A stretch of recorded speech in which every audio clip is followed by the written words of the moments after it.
At the end of the day, we all are Hindu. We all are Indian.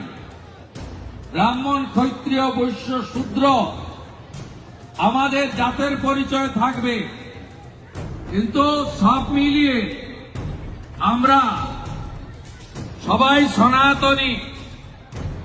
এই বোধ বুদ্ধি আমাদের যেন থাকে। আমরা কেউ ইস্কনের ভক্ত, কেউ ভারত সেবাশ্রম সঙ্গে দীক্ষিত, কেউ রামকৃষ্ণ মঠ ও মিশনে দীক্ষিত, কেউ ঠাকুর অনুকূল চন্দ্রে দীক্ষিত, কেউ আর্য সমাজে বিশ্বাস করি, কিন্তু আমরা দিনের শেষে সবাই সনাতনী হিন্দু। এই বোধ যেন আমাদের মধ্যে থাকে। আজকে আপনাদের সকলকে এই প্রার্থনা করব। কেন এই কথাগুলো বলছি, তার কারণ এখানে মা জগদ্ধাত্রীর পুজোর উদ্বোধন।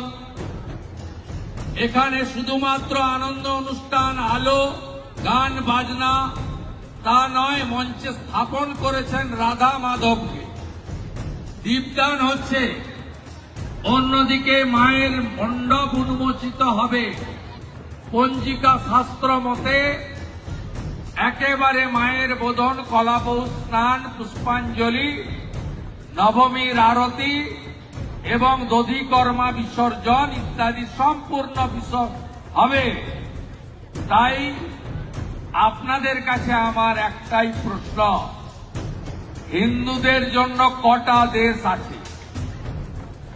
হিন্দুদের জন্য ভারত ভূমি ছাড়া আর কোনো দেশ নাই।